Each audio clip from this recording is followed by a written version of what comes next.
Hey everyone, and welcome back to BMX News, a weekly BMX news show where I talk about everything that happened in the previous week within the world of BMX that I think you guys might care about.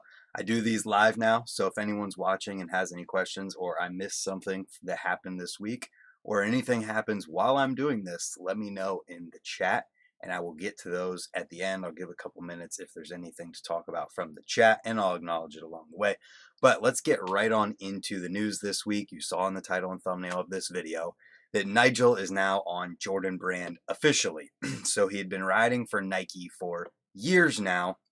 Now he's officially riding for Jordan Brand. And this was posted on the Vital BMX on their webpage, and they shared it on Facebook.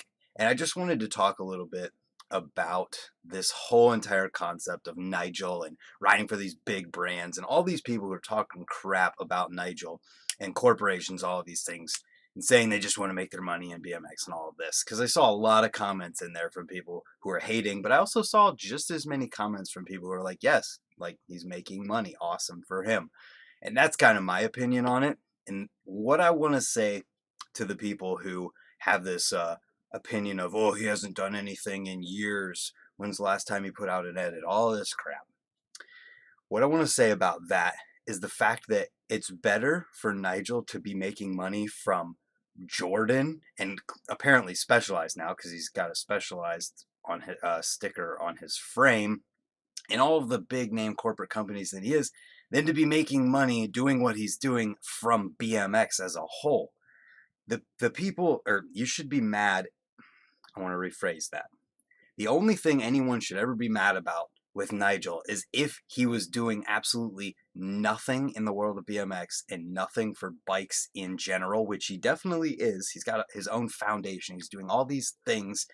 He's trying to do good. If he was doing absolutely none of that and he was where he is and he was getting paid by a BMX company for doing nothing, and guess what? That exists right now with some pros that are out there. There's pros out there taking money from the BMX industry itself. That's where I think people are confused with all of this, in that Nigel is not taking money from the industry. You don't buy a special, maybe you buy a Specialized frame, but I don't know who's buying Specialized frames. You don't buy parts for your bike from a certain company and then that money goes to Nigel the way that it does. Like if you buy an S&M frame, part of that money is gonna go to help pay the S&M riders.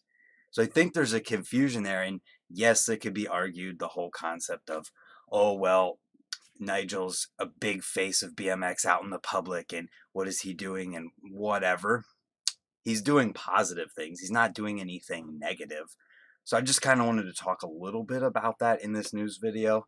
And normally when I do these, I have a little bit more time since I edit them to like flesh through my thoughts. But this is just right off the top of my head. I think it's hilarious that someone is making money from big corporations and people are hating on them for it when there's people within BMX making money from BMX, from the BMX industry, for doing next to nothing. I think that's kind of sad, honestly, because people talk about sellouts and all of those things. Well, the problem is whenever people are making money from BMX and leveraging BMX as an industry versus leveraging BMX as a tool. And that is what Nigel is doing. He's making money using BMX as a tool. He learned a skill, riding bikes, no different than learning how to do anything that people do for a job. And then he's using it and leveraging that skill that he learned over time to make money. And he's doing a great job at it, I would say.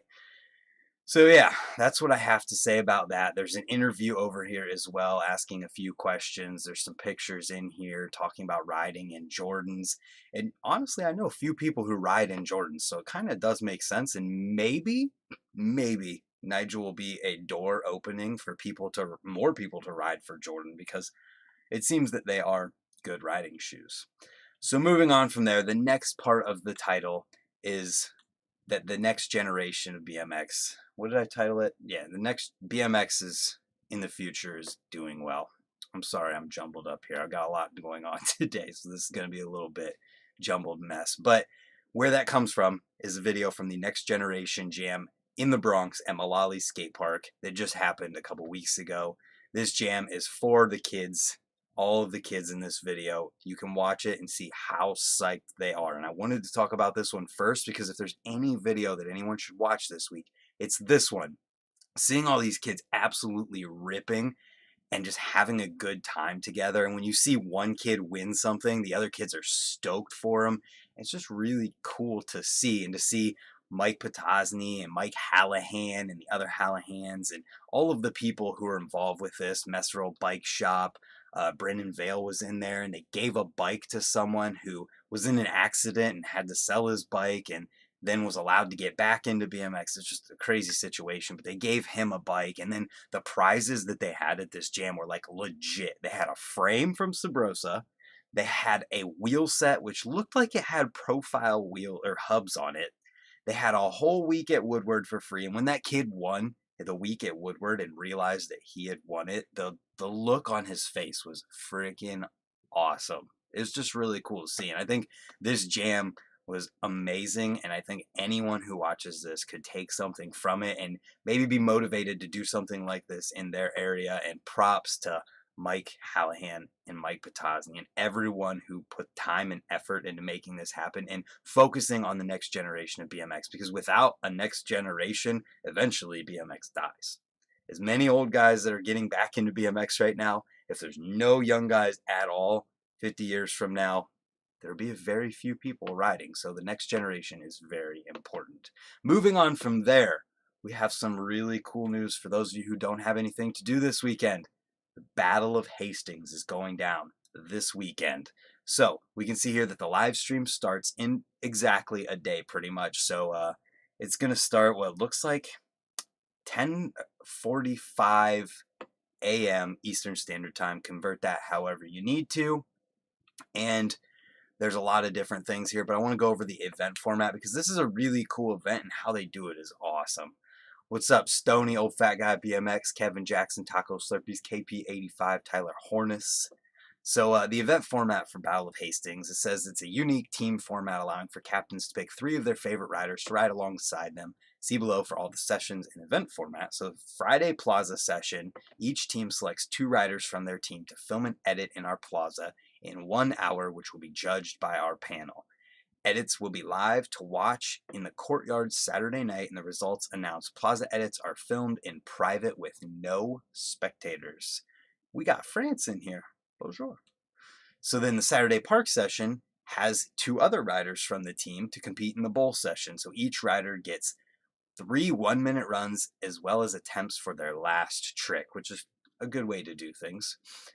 Then there's the Saturday Best Trick session. So each team selects 1 rider from their team to compete in the Best Trick session. All riders will ride together and can use any obstacle in the park. Riders will be judged on their best trick and not overall performance. The Best Trick session lasts for 20 minutes.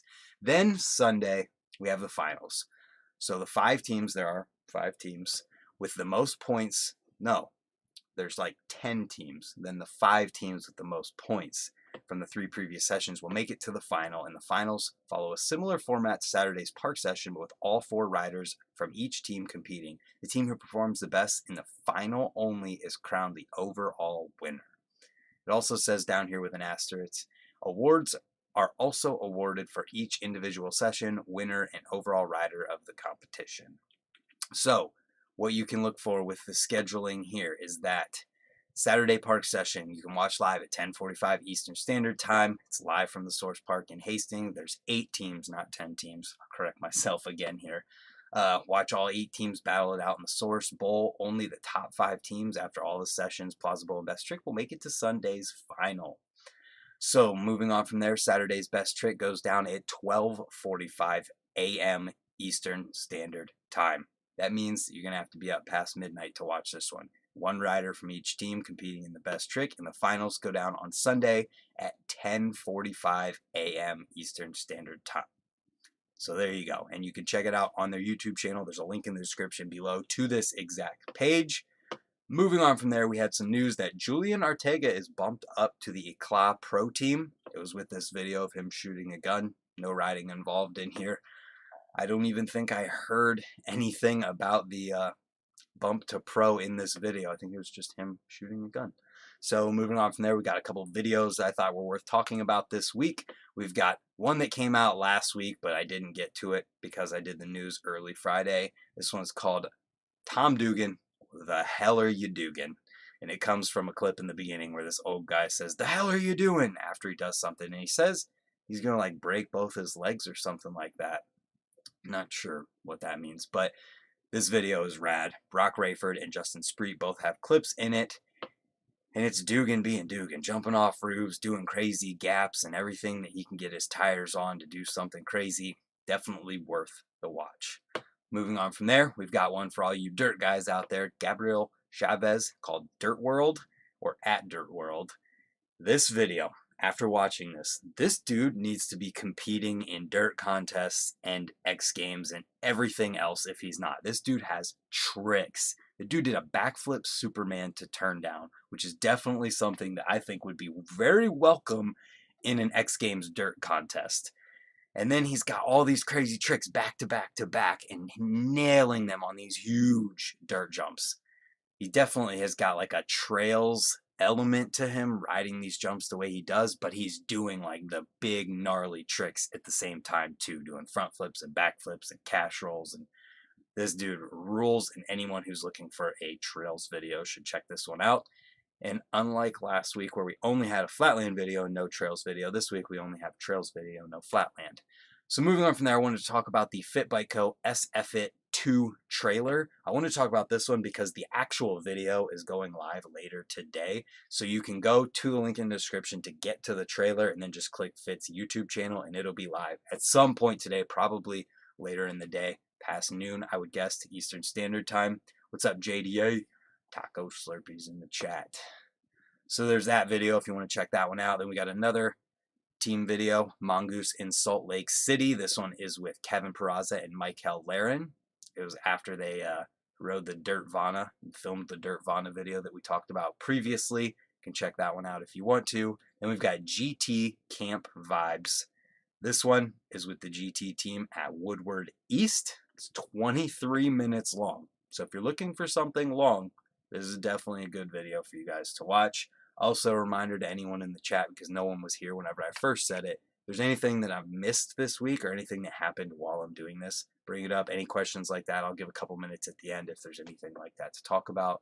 Moving on from there, we've got a video on the Dig YouTube channel called Building a DIY Full Pipe. This video is like 20-something minutes long as well. And it's like a documentary going over them building a DIY full pipe. And if you can imagine, I think this is dirt. I didn't have a chance to actually watch this one, but let's just click into here. It looks like, are they doing it out of dirt or it's dirt in there at least. It looks like they're doing concrete as well. I can't imagine what it would take to make a DIY full pipe, because you think about the logistics of that. You've got to build something that you pretty much would have to just do it the way that they build it at skate parks, pretty much, it seems like. Don't know if you could halfway or rig it up somehow and not do it legit. So moving on from there, Kareem's World is back. It's called Kareem's World. People are doing stuff again, and he's talking about all of the recent events, the Olympics, and things that went down. This is definitely an entertaining one, and I enjoyed watching it. And he was talking about the news in BMX, but hey, I enjoyed watching it, and I'm making a news video right now, so I definitely think you guys would enjoy watching this one as well. Then moving on from there, we got a couple other interview type things that happened this week. First, we've got Billy Perry's 2021 video bike check video he uploaded called The Best BMX Bike I've Ever Built, and it matches his car. Pretty sweet.